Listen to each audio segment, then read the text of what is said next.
Welcome to our channel where we delve into the most chilling and mysterious stories from around the world. Today we bring you three of the strangest discoveries made by everyday people. Prepare yourself for a journey into the unknown. The world is full of secrets, hidden in plain sight, tucked away in dusty attics, or buried beneath layers of forgotten history. Sometimes these secrets find their way back to us, clawing their way out of the darkness and into the light of day. And when they do, they remind us that the line between our world and the realm of the unknown is thin indeed. Tonight, we explore three such discoveries, three tales that will chill you to the bone and leave you questioning everything you thought you knew. Imagine this, you're home alone. The old house creaks around you, a symphony of settling wood and whispering wind. You decide to tackle a project you've been putting off, cleaning the attic. It's a space rarely visited, a repository for forgotten memories and dusty relics of the past. As you climb the creaking attic stairs, the air grows heavy, thick with the scent of dust and decay. The only light comes from a single flickering bulb, casting long, dancing shadows across the jumbled contents of the attic. You navigate through a maze of forgotten furniture, discarded toys and stacks of yellowed newspapers. And then you see it. Tucked away in a cobweb-draped corner beneath a moth-eaten tapestry sits a wooden chest. It's not particularly large, perhaps 2 feet long and a foot wide, crafted from dark, aged wood. It's the kind of chest that whispers tales of forgotten times, of secrets locked away and lost to memory. You run your hand over its surface, feeling the rough texture of the wood beneath your fingertips. The chest is cold, unnaturally so, sending a shiver down your spine. Curiosity piqued, you reach for the latch. It's cold and metallic against your touch. You hesitate for a moment. What if this is a Pandora's box filled with things best left undisturbed? But the lure of the unknown proves too strong. With a deep breath, you unlatch the chest.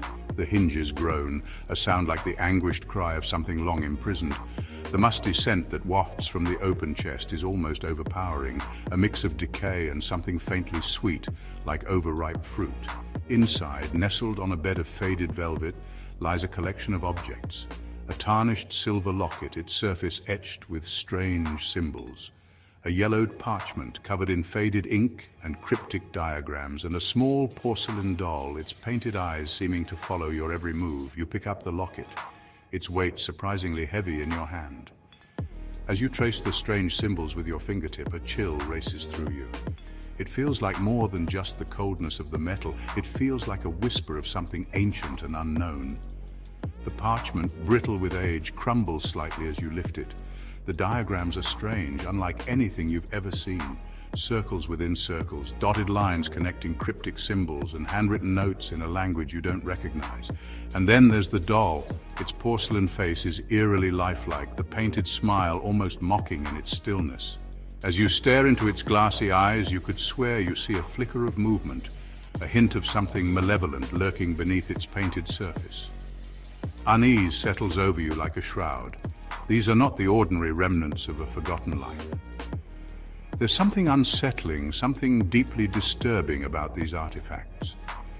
The attic, once a place of forgotten memories, now feels oppressive, filled with unseen eyes and whispered secrets. Deep in the heart of the forest, where the trees huddle close and the sunlight struggles to penetrate the dense canopy, stands a solitary cabin. It has stood there for years, perhaps decades, untouched and slowly surrendering to the relentless embrace of nature. A young hiker, venturing off the beaten path, stumbled upon this forgotten relic. Drawn by a sense of adventure and the allure of the unknown, he approached the cabin, each step deepening the sense of isolation that hung heavy in the air. The cabin windows, like vacant eyes, stared back at him, their glass clouded with grime and age. Vines, like grasping fingers, crept up the walls, their verdant tendrils slowly but surely reclaiming the structure for the forest. The hiker circled the cabin, his hand trailing along the rough surface of the logs, weathered gray by years of sun and rain. He noticed that the door, hanging precariously from one rusted hinge, creaked rhythmically in the wind, a mournful sound that sent shivers down his spine. Hesitantly, he pushed the door open, the groan of its protest echoing through the stillness of the woods. The interior was dark and oppressive, the air thick with the smell of mildew and decay. Dust motes danced in the faint rays of sunlight that pierced through the gaps in the boarded-up windows. He took a tentative step inside, his eyes slowly adjusting to the gloom. The cabin was sparsely furnished. A rickety table occupied the center of the room, its surface littered with rusted tools and what looked like dried herbs. A cast-iron stove stood against one wall, its surface cold and lifeless. And then he saw it. In the far corner, shrouded in shadow, was a rocking chair. It was a simple wooden chair, its seat worn smooth by years of use. But what chilled the hiker to the bone was the sight of a child's doll resting against its back, its vacant eyes staring into nothingness. He couldn't shake the feeling that he was being watched, that unseen eyes followed his every move. The oppressive silence of the cabin was broken only by the creaking of the floorboards beneath his feet and the frantic beating of his own heart. He moved towards the rocking chair, drawn by a morbid curiosity he couldn't explain. As he got closer, he noticed something else. There, scrawled on the dusty floor in front of the chair, were a series of symbols. They were crudely drawn, as if etched by a shaking hand, but undeniably disturbing. The symbols looked ancient, like something out of a forgotten language. They whispered of things beyond comprehension, of dark rituals and forgotten deities. The hiker felt a cold dread creep up his spine, a primal fear that warned him to turn back, to flee this place and never return. In the heart of the city, nestled among vintage clothing racks and shelves overflowing with forgotten trinkets, a young woman named Sarah browsed the aisles of a bustling thrift store. She loved the thrill of the hunt, the possibility of uncovering a hidden treasure.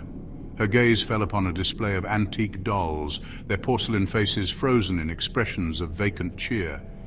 Most were chipped and faded, their once vibrant clothing now dusty and moth-eaten, but one doll, tucked away in the corner, drew her attention.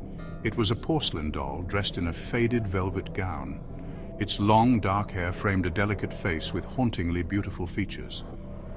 But it was the doll's eyes that captivated Sarah.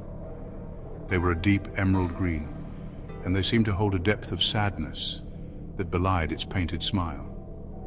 She picked up the doll, surprised by its weight. It felt strangely heavy, as if it held something more than just cotton stuffing. As she turned the doll over in her hands, she noticed a small heart-shaped locket attached to its neck. It was tarnished with age, but as she cleaned it with her thumb, she could make out a name engraved on its surface, Emily.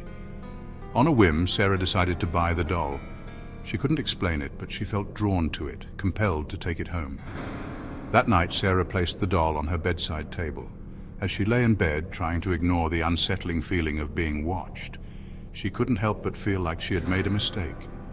The doll's eyes seemed to follow her every move, their emerald gaze piercing the darkness. The next morning, Sarah awoke to a cold chill in the air. The hands were frozen at 3 a.m. The doll, which she had left on the bedside table, was now sitting upright at the foot of her bed, its glassy eyes fixed on her with an intensity that sent a shiver down her spine. Over the next few days, strange things began to happen. Whispers seemed to emanate from the shadows, faint and indistinct, but undeniably there. And always there was the doll, its presence looming over Sarah like a malevolent specter. One night, Sarah awoke from a nightmare, her heart pounding in her chest. The doll, which she had left on her bed, was now sitting in the rocking chair, its head tilted at an unnatural angle, its glassy eyes staring directly at her. And then, the rocking chair began to move. Slowly at first, then with increasing speed, the chair rocked back and forth, as if propelled by an unseen force. The sound of the chair's rhythmic creaking filled the room, a haunting lullaby that sent chills down Sarah's spine. Terrified, Sarah scrambled out of bed and switched on the light. The rocking stopped abruptly. The doll remained seated in the chair, its expression unchanging, its eyes still fixed on her with an unnerving intensity. Sarah knew then that she had brought something evil into her home. The doll was not just haunted, it was a conduit, a gateway to something dark and sinister that she couldn't begin to understand. Thank you for watching. If you enjoyed these chilling tales, don't forget to like, subscribe, and hit the bell icon for more spine-tingling stories. Until next time, stay curious and stay safe. Remember, the world is a tapestry woven from both light and darkness, and sometimes the most unsettling discoveries are the ones we make in the shadows. Sweet dreams, and if you dare,